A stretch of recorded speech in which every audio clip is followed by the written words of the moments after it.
buenos días a todos los oyentes de Radio María.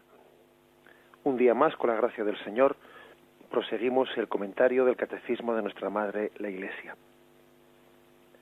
Estamos en la parte explicativa del credo de la comunión de los santos. Y hoy, a partir del punto 963, hablamos de María, María dentro de esta comunión de los santos. Tiene el título María, Madre de Cristo, Madre de la Iglesia. Dice el primero de los puntos. Después de haber hablado del papel de la Virgen María en el misterio de Cristo y del Espíritu, conviene considerar ahora su lugar en el misterio de la Iglesia. Se la reconoce y se la venera como Madre de Dios y del Redentor, más aún es verdaderamente la madre de los miembros de Cristo, porque colaboró con su amor a que nacieran en la Iglesia los creyentes, miembros de su cabeza, miembros de aquella cabeza. María, Madre de Cristo, Madre de la Iglesia, en expresión de Pablo VI, en un discurso pronunciado el 21 de noviembre de 1964. Bien, en primer lugar, para introducir la explicación de la doctrina mariana, es bueno darse cuenta cuál es la forma, cuál es el lugar en el que el catecismo habla de María. Porque dice aquí, primero, después de haber hablado del papel de María en el misterio de Cristo y del Espíritu Santo, o sea, ya ha habido dos momentos donde el catecismo ha hablado de María. Cuando habló de Jesucristo, cuando habló del Espíritu Santo, y ahora, a propósito de la Iglesia, vuelve a hablar de la Virgen María. Esto ya dice mucho, es una opción muy importante. Quizás muchos oyentes no sepan que el Concilio Vaticano II tuvo una duda sobre cómo tratar, qué lugar reservar dentro de los documentos que estaba aprobando la Virgen María. Y había una parte de los padres de la Iglesia, de los obispos, que pensaban que el concilio debía de hacer un documento expreso, específico para la Virgen María.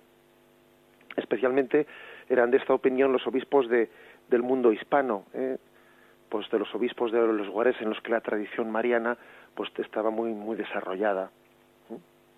Sin embargo, los obispos, otra parte de los obispos, que estaban más en contacto con países en los que tenían que vivir el ecumenismo, por ejemplo los obispos alemanes, etcétera, que tenían que estar continuamente rozando con esa acusación por parte del mundo protestante de que los católicos estábamos venerando a María de una forma en la que se le quitaba a Jesucristo el puesto central, etcétera, ¿no?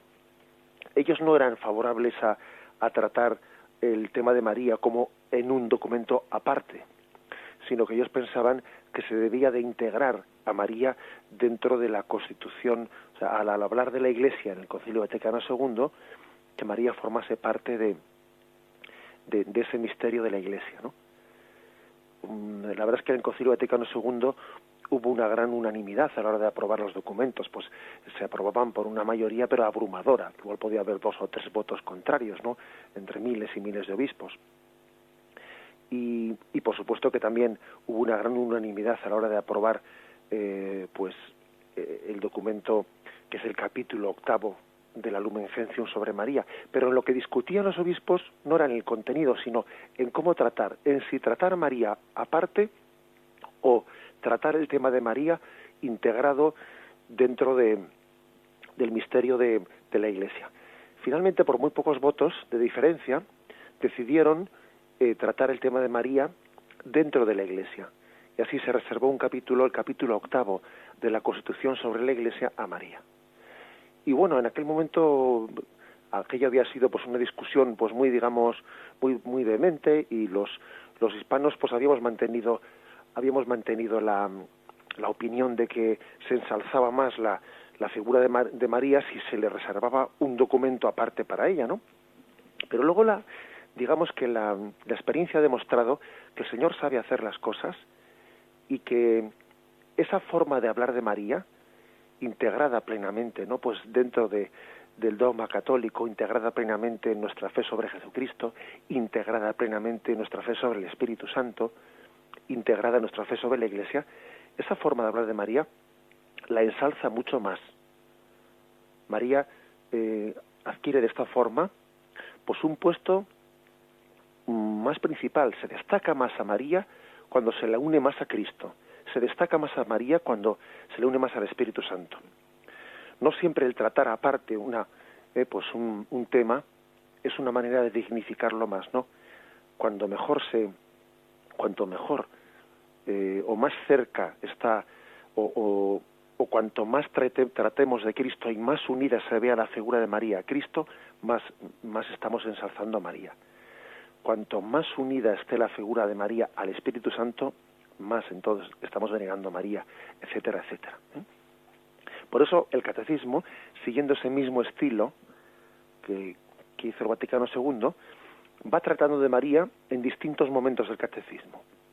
Cuando habló de Jesucristo, cuando habló del Espíritu Santo y ahora cuando habla de la Iglesia. Es una manera de ver a María perfectamente integrada en el dogma católico, perfectamente integrada. Y es la mejor respuesta que se le puede dar a aquellos que piensen que nosotros hemos hecho de la devoción mariana algo ajeno al Evangelio, algo que no se integra en la fe de la Iglesia primitiva, algo que no tiene nada que ver con la cristología. Pues esa es la mejor respuesta. La mejor respuesta a esas acusaciones es demostrar cómo cuando hablamos de Cristo, pues lógicamente al final nos nace espontáneamente hablar de María como la mejor discípula de Cristo. Cuando hablamos del Espíritu Santo, nos nace espontáneamente hablar de María como el alma que mejor se desposó con el Espíritu Santo. Cuando hablamos de la Iglesia, nos sale espontáneamente hablar de María como modelo de esta Iglesia. Es el mejor estilo. Por otra parte, esto engarza con la mejor tradición de la Iglesia católica, en la que los mejores santos marianos, como San Luis Griñón de Montfort, San Luis María Griñón de Montfort, San Maximiliano Kolbe, etcétera, todos estos santos que han sido los santos más marianos de nuestra tradición, han tenido una devoción a María muy, muy engarzada con esa fe cristocéntrica y con esa visión de la espiritualidad plenamente movida por el Espíritu Santo. Fijaros, por ejemplo, cuando San Maximiliano Kolbe utiliza la imagen de que María es el molde en el que el Espíritu Santo formó a Jesucristo. Y es una imagen en la que a María le une perfectamente, pues con toda la cristología y con toda la neumatología, ¿no? Con toda la pues nuestra fe en el Espíritu Santo. Dice él, ¿no? María es el molde en el que el Espíritu Santo formó a Jesucristo. Si queremos pues ensalzar a María tal como ella pues se merece, ¿no? Pues la Iglesia ha entendido que la mejor forma de hacerlo es insertarla, o sea, explicar su misterio, no aparte, sino insertado, ¿no? Pues en la cristología, en la explicación de Cristo. Ella es la mejor discípula, insertada en nuestra fe sobre el Espíritu Santo. Ella es el alma más dócil al Espíritu Santo, la perfecta esposa del Espíritu Santo, insertada también en el misterio de la Iglesia. Ella es la madre de la Iglesia, aquella a la que le fue encomendada al pie de la cruz a todos sus discípulos, y fue madre de la cabeza, es también madre de ese cuerpo místico de Cristo. Esta es la forma de presentarla. Vamos a meditarlo y continuamos enseguida.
quisiera hacer notar, en primer lugar, el hecho de que el catecismo hable de María, la Madre de Jesús, indistintamente le llama María, o también le llama, con ese apelativo que es tan popular entre nosotros, el de Virgen María.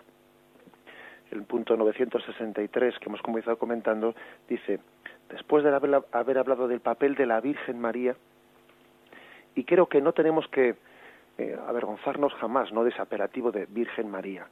No sé por qué, pues en algún momento de crisis un tanto acomplejada, ¿no?, de nuestra fe católica, pues parece que hemos querido como quitarle ese título, o ese apelativo de Virgen María, y únicamente nos hemos dirigido a ella como María sin más, ¿no? Que por supuesto que uno puede dirigirse a ella como María, con ese nombre tan simple y tan admirable y tan profundo, que de hecho muchas veces el catecismo se refiere así de esa manera.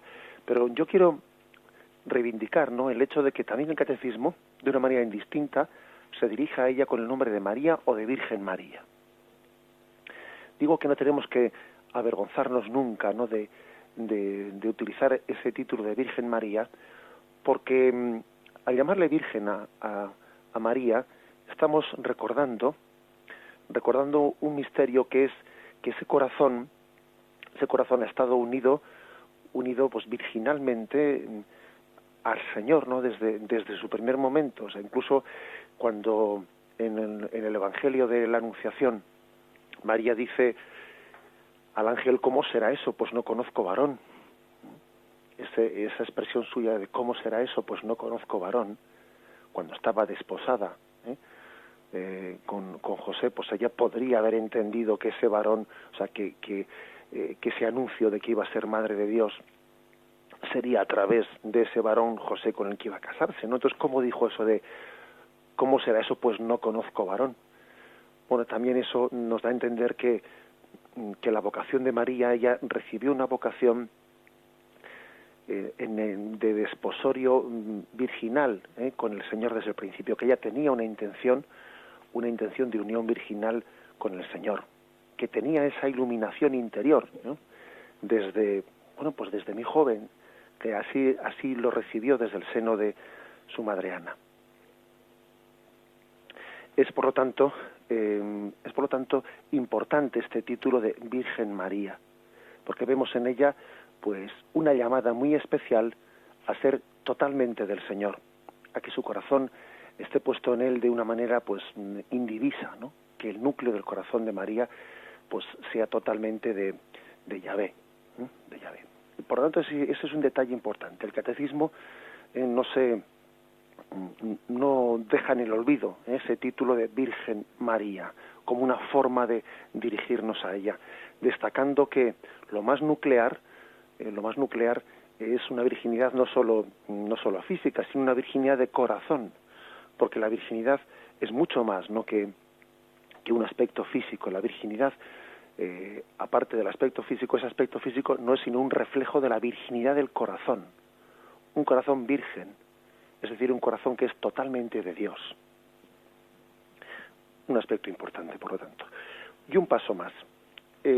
San Luis María Griñón de Montfort dice él que una de las razones por las que tan pocas almas no llegan a la plenitud de la santidad, una de las razones por las que pues no avanzamos en el camino de la santidad como debiéramos de avanzar, es porque María no está suficientemente presente en nuestra vida.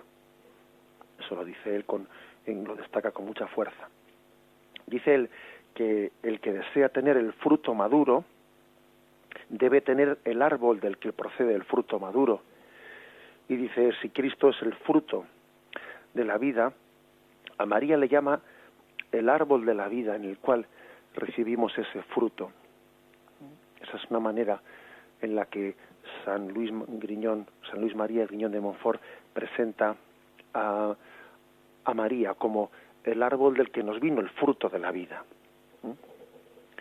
Incluso hace esa comparación de que hubo un árbol en el paraíso, y este es el nuevo árbol, ¿no?, del que nos viene el fruto de la vida. Una vez más, pues, se insiste en que en la presentación de la figura de María está íntimamente ligada a Jesucristo. Damos un paso más en el siguiente punto, 964. Totalmente unida a su Hijo. El papel de María con relación a la Iglesia es inseparable de su unión con Cristo. Deriva directamente de ella. Esta unión de la Madre con el Hijo en la obra de la salvación se manifiesta desde el momento de la concepción virginal de Cristo hasta su muerte. Se manifiesta particularmente en la hora de su pasión. La bienaventurada Virgen avanzó en la peregrinación de la fe y mantuvo fielmente la unión con su Hijo hasta la cruz.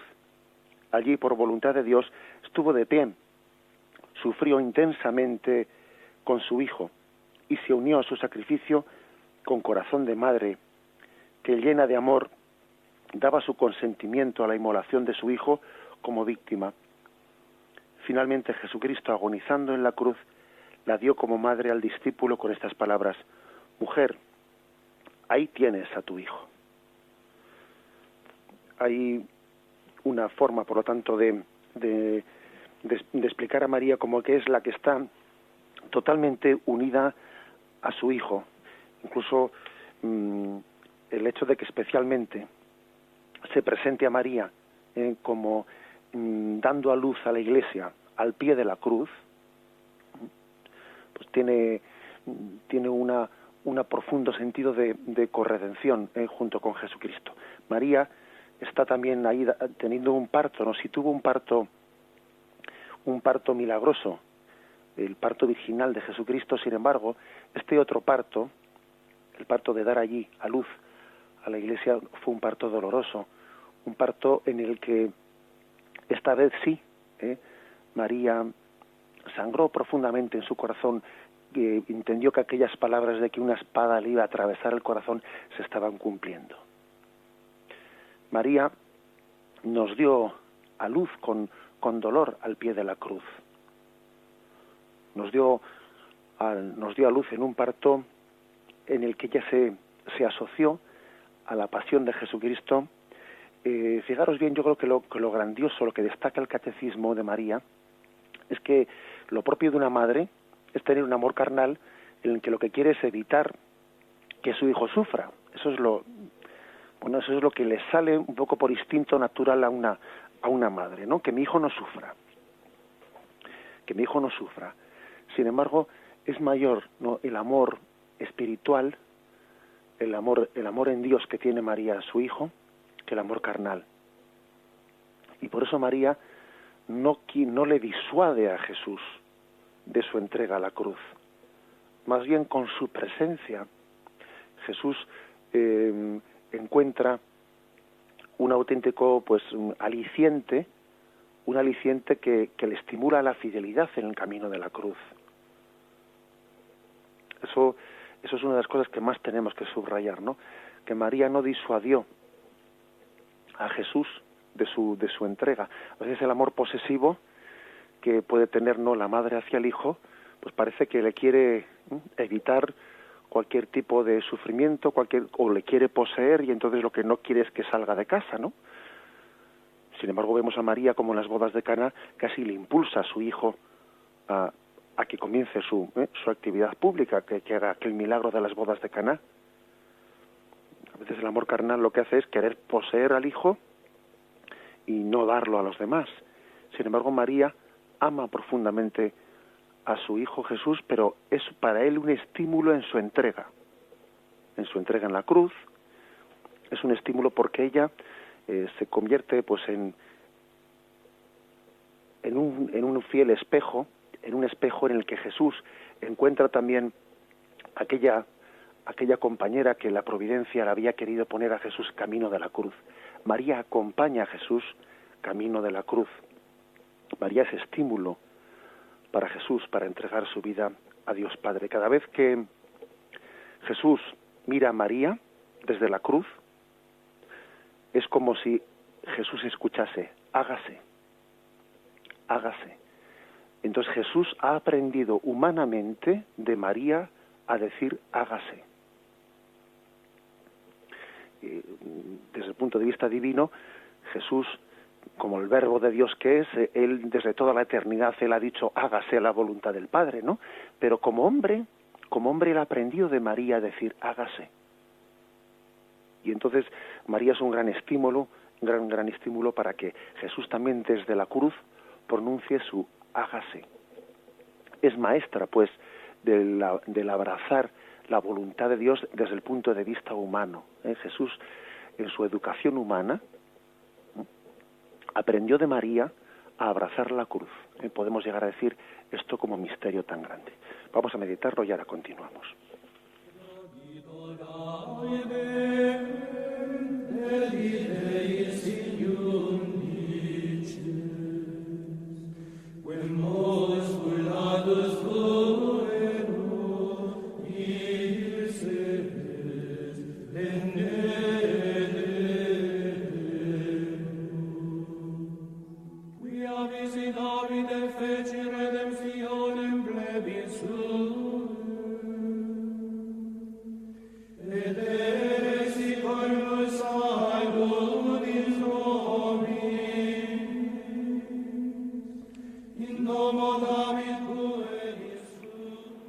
Creo que puede convenir todavía dar pues una vuelta más, como se dice, ¿no? Una vuelta de tuerca más a esto último que hemos dicho.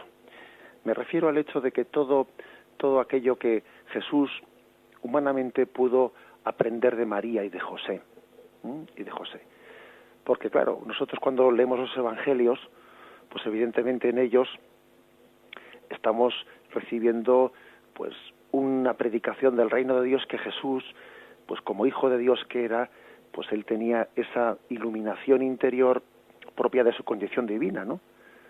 Eso que algunos llaman pues una ciencia infusa, o de otras formas se llama pues en la teología, el hecho de que cuando Jesús, aquel Jesús niño, se queda perdido en el templo y sus padres van a encontrarle y entonces le ven rodeado de doctores y se admiran de dónde saca esta sabiduría, ¿no? Y bueno, y los evangelios ahí nos están insinuando que Jesús tenía pues una sabiduría que superaba pues aquello que humanamente ya había podido aprender. Tenía una sabiduría infundida pues por su condición divina. Bien, pero además de esto, hay que decir que Jesús, muchas de las cosas que muchas o algunas por lo menos, ¿no?, de las cosas que nos enseña en los evangelios, sin duda alguna no serían únicamente fruto de lo que él pues conocía pues por esa ciencia infusa, ¿no?, de su condición divina. Muchas cosas que él nos enseña, él las habría aprendido del modelo humano de María y del modelo humano de José. Claro que también él habría aprendido esas cosas, ¿no? Por ejemplo, cuando Jesús nos enseña en el Evangelio y nos dice que no se entere tu mano derecha lo que hace la izquierda. Tú cuando ores, ora en lo oculto, no seas como aquellos que gustan de ponerse en el centro de la plaza para que todo el mundo les vea. Cuando ores, entra en lo escondido, y tu Padre que ve en lo escondido te escuchará. Digo que, ¿acaso Jesús cuando predica esto no tendría como modelo a su padre José? Eso de que no se entere tu mano derecha lo que hace la izquierda, ¿y Jesús no lo habría aprendido también de José? Jesús no habría aprendido también de María, de su madre María humanamente, tantas cosas que él predicaba. Por eso, fijaros, sí, Jesús nos predica, pues, y todo aquello que ha oído del Padre nos lo transmite a nosotros. A vosotros os llamo amigos, porque todo lo que mi Padre me ha comunicado, yo os lo comunico a vosotros. Bien, eso es lo esencial, por supuesto. Pero esto no quita para que también María y José, ¿no?, fuesen para Jesús también un modelo humano del que él incluso ha podido hablarnos en su predicación. La predicación de Jesús, él puede unir eso que ha recibido del Padre y eso que ha visto también en María y en José. En María Jesús ha visto muchas cosas que luego nos las está predicando. La predicación de Jesús ha tomado muchas cosas del modelo de María. Ella le enseñó a decir que sí en la cruz. Y ella le enseñó pues a entregar su vida al Padre en fidelidad. Por eso podemos decir verdaderamente, ¿no?, que María es madre de la Iglesia. Madre de la Iglesia porque dio a luz a Jesús y educó a Jesús para que Jesús diese a luz a la Iglesia. Ella contribuyó, ¿no?, con la educación humana que dio a Jesucristo y con el modelo que fue para Jesucristo, contribuyó pues a ese nacimiento de la Iglesia. Un argumento más teológico de cómo explicar, de cómo integrar la figura de María o la devoción a María en nuestra fe cristocéntrica, cristológica. Para nosotros, ciertamente, el modelo central de nuestra fe pues no es María, ¿no?, es Jesucristo. O sea, que somos cristocéntricos, ¿no?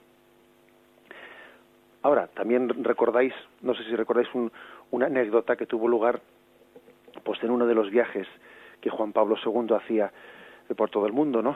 Pues solía, cuando el viaje era largo, solía departir un rato con los periodistas en el avión. Y entonces, pues un periodista en uno de aquellos viajes, durante el vuelo, pues le pregunta al Papa: Santidad, ¿por qué es usted tan mariano? ¿Por qué tiene usted en su escudo ese título de totus tus, todo de María? ¿Por qué es usted tan mariano?, le preguntó. Y entonces Jesús respondió: pues por motivos cristológicos. Dijo él, esa fue la respuesta que él le dio. Soy tan mariano por motivos cristológicos. ¿Cuáles son esos motivos cristológicos? Pues los motivos son los siguientes, es decir, si Dios quiso que Cristo viniese al mundo por medio de María, si María fue el medio histórico a través del cual Dios quiso pues que su Hijo viniese al mundo, también, y esto especialmente lo dice San Luis María Griñón de Montfort, también será ahora María el medio por el que Cristo quiera venir al mundo. Es decir, si Dios quiere que nosotros seamos hijos en el Hijo, hijos en Jesucristo, hermanos suyos, no hermanos, que estemos injertados en Jesucristo, pues querrá servirse del mismo medio que entonces se sirvió también para ahora. María entonces fue el medio por el que Cristo vino al mundo, y María también es ahora, en el plan de Dios, el medio por el que Cristo venga a nosotros. En el plan divino, Dios quiso que el Salvador viniese de una mujer, y esa mujer tomase nuestra propia carne, y de esta forma nosotros fuésemos hermanos en la gracia con Jesucristo. Pues esto es el plan de Dios. El plan de Dios es que María siga siendo el medio por el que nosotros seamos pues hermanos en la gracia de Jesucristo. Este es el camino, este es el medio, este es el plan divino, y el Señor no se ha echado atrás. María no era para Dios un instrumento temporal para traerle a Jesús al mundo y luego que ella dejase de tener presencia, no. Él da unos dones que quieren ser prolongados. María sigue siendo el puente, sigue siendo el camino para que Jesús nazca en nosotros. Incluso cuando un sacerdote, ¿no?, pues está celebrando la Santa Misa, en el momento en que él llega al momento central de la consagración y abre las manos pidiendo que el Padre envíe el Espíritu Santo sobre esos dones del pan y el vino para que se conviertan en el cuerpo y la sangre del Señor, el sacerdote, cuando está en ese momento de la Santa Misa, tiene la sensación, ¿no?, tiene la vivencia de que está prolongando la encarnación que tuvo lugar por medio de María.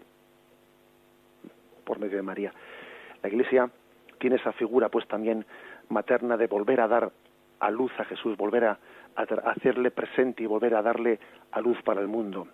La Iglesia es madre, prolongando también aquella maternidad de María, a través de la cual dio a luz para el mundo.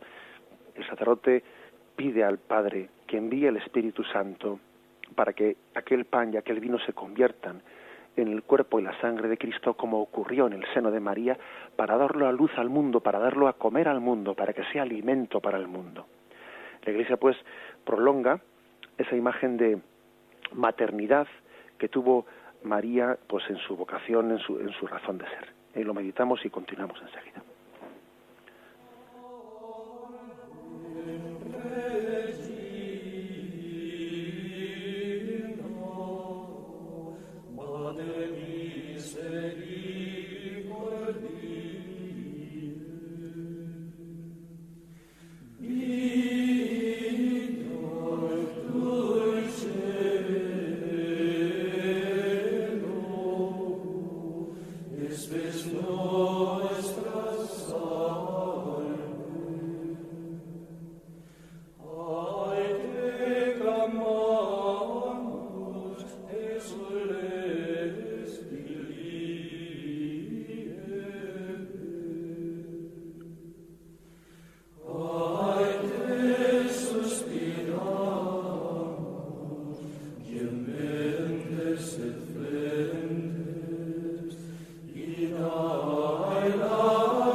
dice el punto 965.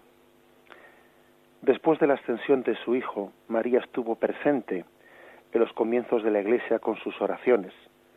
Reunida con los apóstoles y algunas mujeres, María pedía con sus oraciones el don del Espíritu que en la Anunciación le había cubierto con su sombra. Es algo en lo que pocas veces hemos meditado. O sea, ¿qué forma pudo tener María de estar presente en la Iglesia primitiva después de que su Hijo ascendió a los cielos?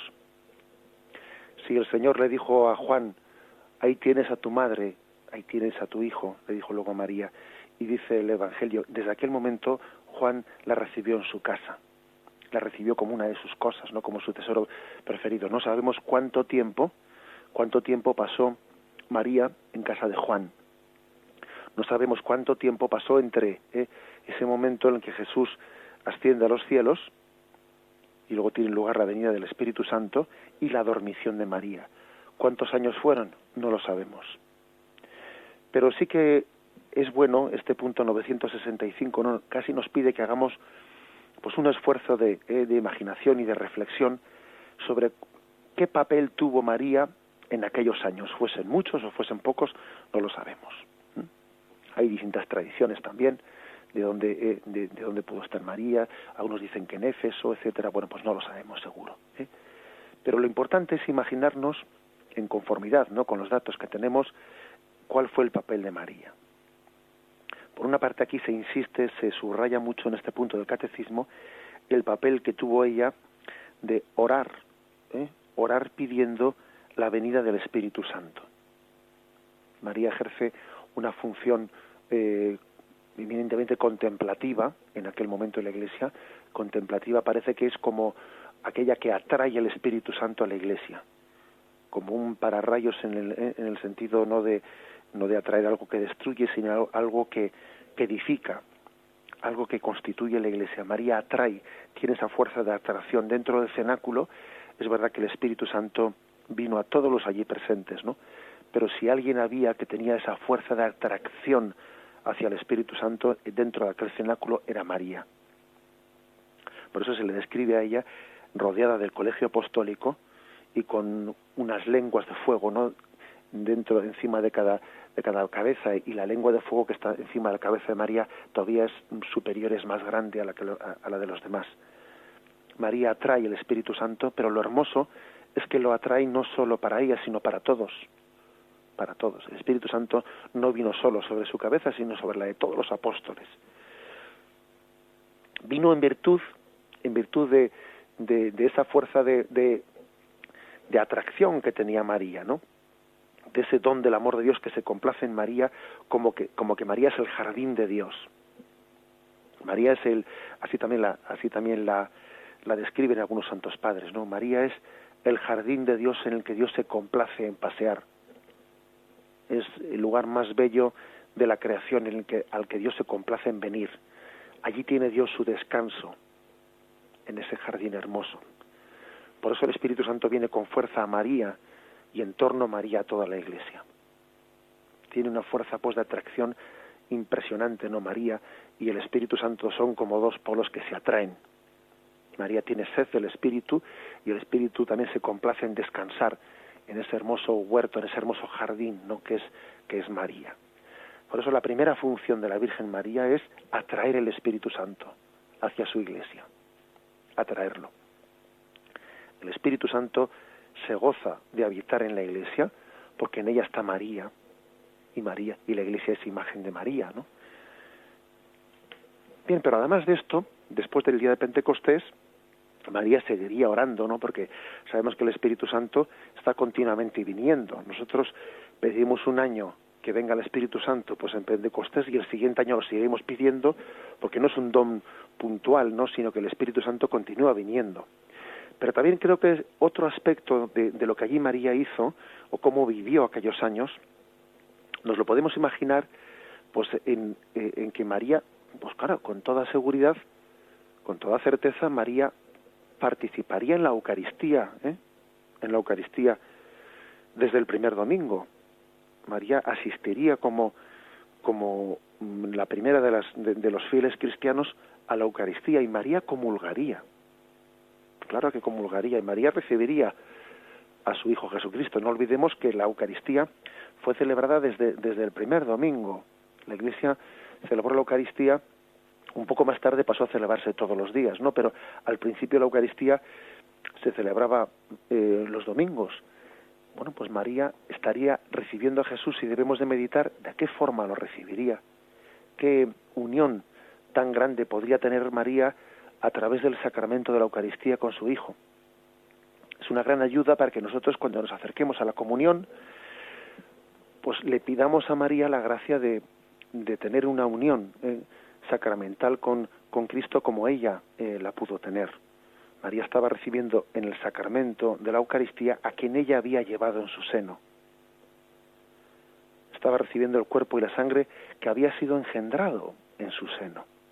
Es un misterio de unión pues impresionante, ¿no? Que nos cuesta incluso pues imaginar. También, por lo tanto, María ha sido modelo en la recepción de los sacramentos, modelo orante en aquellos años en los que estuvo, ¿no? Me estoy refiriendo hasta la dormición de María y su asunción a los cielos, pero también modelo de recepción de los sacramentos entre nosotros.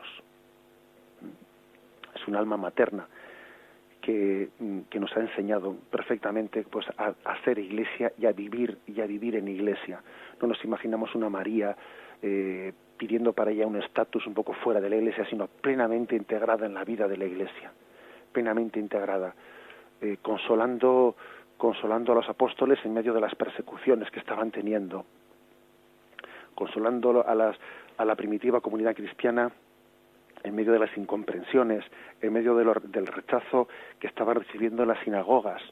La Iglesia, incomprendida y perseguida, encontraría sin duda alguna en María pues un gran consuelo materno en medio de la incomprensión y en medio de la persecución.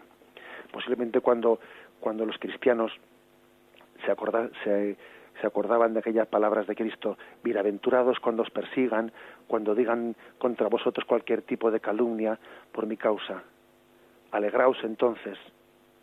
Bueno, pues esa especie de alegría, ese consuelo también lo recibirían de la acogida maternal de María presente en aquella primera comunidad cristiana, que se prodigaría en consolar a aquellos que habían recibido cualquier tipo de injuria, de desprecio, de rechazo por el honor de su Hijo Jesucristo. En el fondo, pues dando un paso más, hay que decir que María es para nosotros modelo ejemplar. Se dicen dos cosas: es modelo ejemplar y modelo eficiente. ¿Cómo se distinguen estas dos cosas? Pues lo dice San Luis María Griñón de Montfort. Modelo ejemplar se refiere a que vemos en ella la forma más exquisita de realización de lo que Dios nos pide a todos nosotros. En ese sentido se llama modelo ejemplar. Vemos en ella la que realiza plenamente la parábola del sembrador. Salió un sembrador a sembrar, ¿no? Y parte de la semilla cayó al borde del camino, parte de la semilla cayó en medio de las zarzas, parte de la semilla cayó en terreno pedregoso y otra parte de la semilla cayó en terreno que acogió esa semilla, la acogió, la guardó y dio fruto. María, por lo tanto, es modelo ejemplar en el sentido de que ella es la que plenamente acoge la palabra de Dios y la hace fecunda. En ese sentido la tenemos como modelo ejemplar de la Iglesia. Pero no únicamente es modelo ejemplar, también es un modelo eficiente, ¿no? Es un modelo que es también causa eficiente en el sentido de que ella interviene maternalmente, intercede ante Dios, ejerce esa función materna para que también nosotros nos dispongamos a acoger a Jesús. Una madre no solo es un gran modelo para nosotros, ¿no? También de una madre hemos recibido correcciones. También de una madre hemos recibido toques interiores. Las madres no se dedican a ser modelo. También, aparte de ser modelo, son causa eficiente en el sentido de que nos enseñan, nos dicen, nos corrigen, interceden por nosotros, no cesan. Bueno, las dos formas, no, las dos causas, causa ejemplar y causa eficiente, modelo ejemplar, modelo eficiente, los dos son ejercidos por María. Y en ambos sentidos le tenemos, pues, por lo tanto, como causa de nuestra salvación, causa de nuestra filiación divina. Ella es causa ejemplar, ella también es causa eficiente, ¿no? En ambos sentidos hemos recibido la vida sobrenatural de Dios, que es don de Dios, también por intercesión de María, por medio de María como un camino del que Dios se sirvió para darnos la vida sobrenatural, la vida sobrenatural. Vamos de esta manera a concluir por hoy la explicación del catecismo. Continuaremos mañana a partir del punto 966. Me despido con la bendición de Dios Todopoderoso. Padre, Hijo y Espíritu Santo, descienda sobre vosotros. Alabado sea Jesucristo.